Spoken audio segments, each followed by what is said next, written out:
Ano ba yung pahinga? Ano nga ulit yun? Ano ba yung pahinga? Pahinga ba yung ano, yung wala ka munang iisiping ibang tao, yung sarili mo lang muna, yung ba yung pahinga? Ano ba yung pahinga, yung wala ka munang gagawin? Tapos hihiga ka lang, mananahimik ka lang kasi ang gulo-gulo na ng isip mo, litong-lito ka na. Yun ba yung pahinga? Ano ba yung ibig sabihin ng panghinga? Kasi hindi ko na alam dahil ang tagal ko nang hindi ginagawa yun eh. Ang tagal ko nang hindi nararanasan yun eh. Kasi hindi ko naman pwedeng sabihin sa pamilya ko na, sandali lang ah, huwag muna kayong magugutom ah, huwag muna kayong kakain kasi pagod na pagod ako, magpapahinga lang ako kahit sandali lang. Hindi ko pwedeng sabihin. Hindi ko pwedeng sabihin sa mga kapatid ko yung, huwag muna kayong mag-aaral ah, sandali lang, huwag muna, itigil niyo muna yung pag-aaral niyo kasi pagod na talaga ako. Gusto ko lang magpahinga kahit sandali lang, hindi ko yung pwedeng sabihin. Hindi ko pwedeng sabihin sa inyo na huwag muna kayong magkakasakit o kaya huwag muna kayong bibili ng gamot pag may sakit kayo kasi ang sama-sama na rin ang pakiramdam ko kasi pagod na ako. Magpapahinga lang ako sandali. Hindi ko pwedeng sabihin yun. Hindi ako pwedeng magpahinga. Hindi ako pwedeng huminto. Dapat tuloy-tuloy! Hindi pwede yung sandali lang. Kala ko breadwinner ako. Pero bakit talunan ako? Ako naman, dahil pinaniwalaan ko na totoo at bukas sa loob mo yung pagtulong mo. Ako na nga, tumulong ako pamayabang. Wow! Kahit kailan kasi tingin mo sa tao, puro pera lang ang habol sa'yo. Eh, tumutulong ka lang naman para ipamukha sa amin na wala kami narating sa buhay. Ikaw meron. Magaling ka, di ba? Why are you taking it against me na may narating ako sa buhay? Why? Is it my fault? Na unlike you and Kuya, I chose to stay and study? Is it my fault that I worked hard para sa kung anong meron ako? Is it my fault that I have the means to help you? Huh? Do you even know what I went through? What I had to give up just to help you? Hindi. Hindi, di ba? Dahil wala naman ni isa sa inyo na nagtanong sa akin kung okay ako. Kaya kayo. Kayo lang naman ang meron ako. Kayo lang ang pamilya ko.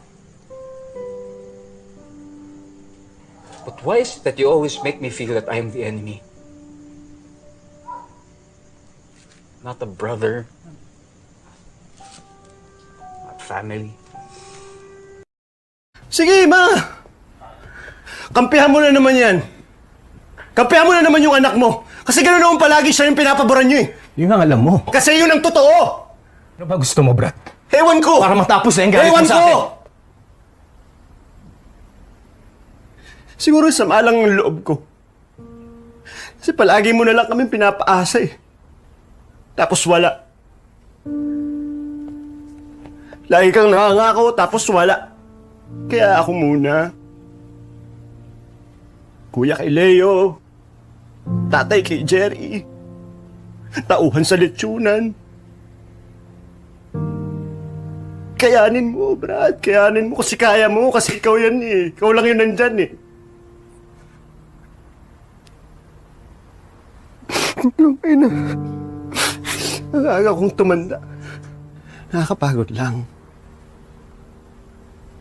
Nakakapagod din. Anak mo rin naman ako, di ba? Nakikita niyo rin ba ako? O si Kuya lang?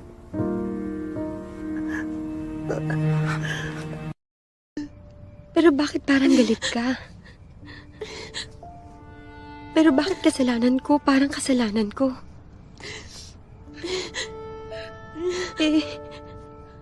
Sa totoo lang naman ako nga yung inggit na inggit sa inyong lahat. Kasi meron kayo ng mga bagay na sana meron din ako. Kaya kahit gustong gusto kong umuwi, kasi ang lungkot.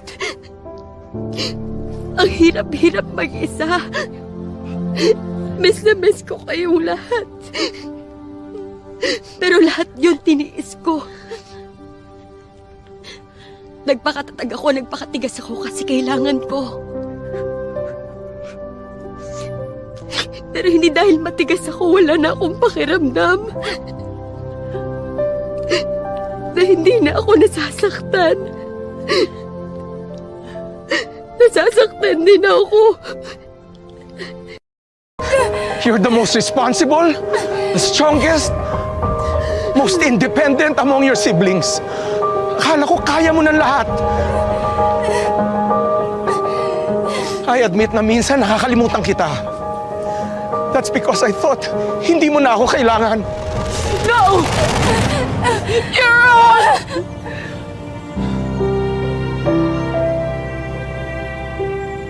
I'm not strong. But I tried to be because I had to. I have no one else. Kung hindi si Caroline, si Aya yung lagi mong hinahanap. Iintindi niyo pa yung eskandalo kaysa sa akin. I needed my family to be there for me. Bettina, I'm sorry. Pero pinalayo niyo ako.